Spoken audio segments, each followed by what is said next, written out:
हतियारहरूको उत्पादनको कारखाना त्यो बेलामा पार्टीले स्थापित गरेको थियो।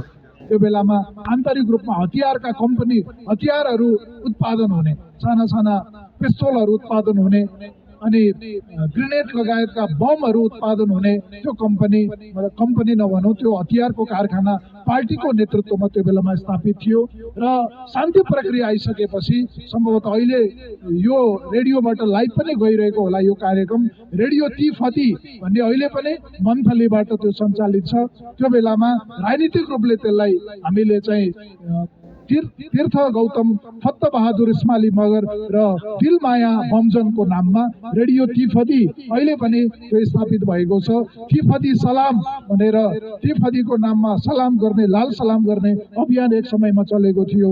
तिफदी अभियान भनेर बलिदानको अभियानहरू, आन्दोलनको लागि नेतृत्वको बलिदान हुँदाखेरि पनि जिम्मेवारीपूर्वक पार्टीको नेतृत्वको रक्षा गर्ने, वर्गको रक्षाको लागि अगाडि बढ्ने अभियान सुरु भएको थियो। यसरी तीर्थ गौतम को नेतृत्वमा अगाडि बढेको बलिदानको त्यो श्रृङ्खलालाई हाम्रो पार्टीले अहिलेसम्म हामीले त्यसलाई निरन्तरता दिएका छौँ।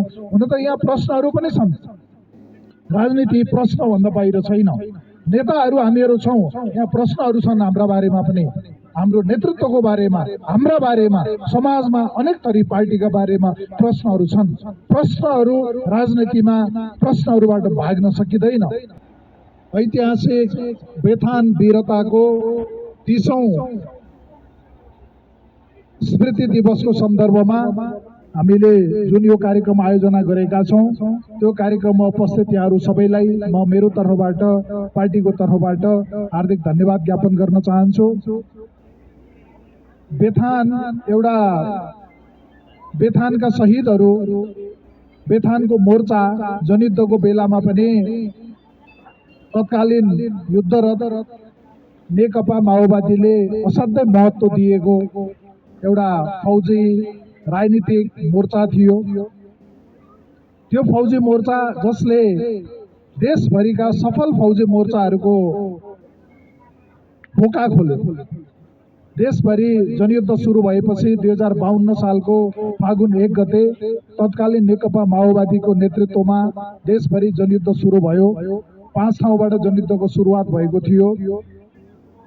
त्यसपछि अनेक फौजी कारबाहीहरूका प्रयासहरू गर्दाखेरि पनि ती कारबाहीहरू सफल हुन सकेका थिएनन् र यो फौजी कारबाही 2053 सालको पुसको 19 गते राति यहाँ 32 जना योद्धाहरू सहभागी भएर, ऐन कमरेड सुरेशले भन्नुभयो, 32 जना योद्धाहरू सहभागी भएर तत्कालीन नेपाल कम्युनिस्ट पार्टी माओवादीको रामेछाप र काभ्रेको एउटै जिल्ला पार्टी कमिटी थियो। त्यो एउटै जिल्ला पार्टी कमिटीका सेक्रेटरी, त्यो जिल्ला पार्टीका सबभन्दा जिम्मेवार नेता, मुख्य नेता कमरेड तीर्थ गौतम, जसको घर पारी यही चौरी देउराली गाउँपालिकाको चौरी भन्ने ठाउँमा, बाँझे भन्ने ठाउँमा उहाँको घर थियो। उहाँको परिवार, छोराहरू अहिले पनि त्यहाँ हुनुहुन्छ। एकजना शिक्षक, एकजना बुद्धिजीवी र एकजना योद्धाको रूपमा उहाँले समाजमा आफ्नो परिचय बनाउँदै आउनुभएको थियो। जनयुद्धमा सहभागी हुनुभएको कमरेड तीर्थ गौतमको नेतृत्वमा यो फौजी मोर्चा अगाडि बढेको थियो। कमरेड तीर्थ यहाँ अगाडि हामी अहिले जहाँ छौँ त्यसको अलिकति पर यो गोरेटो बाटो थियो त्यो बेलामा। यो बाटो, त्यो बाटोको माथिपट्टि यो पानीघाटको यो खोल्साको पारिपट्टिको बारीको भित्तोमा एउटा सानो खरले छाएको घर थियो। सानो घर थियो, सम्भवतः एक तले हो त्यो घर, एउटा घर थियो। त्यो एक तले घरमा भएको प्रहरी चौकीमाथि त्यति बेला जनयोद्धाहरूले गरेको कारबाहीबाट त्यति बेला 2 जना प्रहरीहरूको त्यहाँ घटनास्थलमा मृत्यु भयो। कमरेड तीर्थ गौतम जो जनयुद्धको नेतृत्व, त्यो फौजी मोर्चाको नेतृत्व गर्दै हुनुहुन्थ्यो, उहाँको शहादत प्राप्त भयो।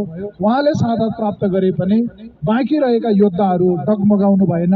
कमरेड सुरेश यहाँ हुनुहुन्छ, लगायतको सबै योद्धाहरू अगाडि बढ्नुभयो। कमरेड दिलमाया उहाँ शहीद हुनुभयो, कमरेड फत्त इस्माली उहाँ शहीद हुनुभयो। 3 जना शहीदहरूलाई बिहान उज्यालो हुने बेलातिरमा बाँकी भएका योद्धाहरूले, बाँकी 29 जना योद्धाहरूले बोकेर यहीँनिर अहिले जहाँ हामी कार्यक्रम गरिरहेका छौँ यहाँनिर लिएर आउनुभयो। उहाँहरूलाई अन्तिम श्रद्धाञ्जली स्वरूप पार्टीको झण्डा उडाएर उहाँहरूलाई अन्तिम श्रद्धाञ्जली गरेर उहाँहरू सुरक्षित ठाउँमा लाग्नुभयो।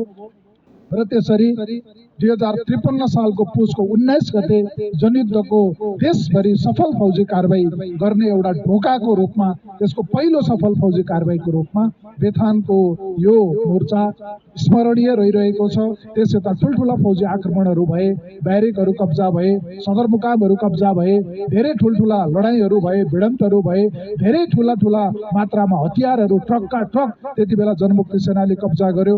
जनमुक्ति सेना 7 डिभिजनसम्म देशभरि चाहिँ स्थापित भयो, लडाईँ भयो।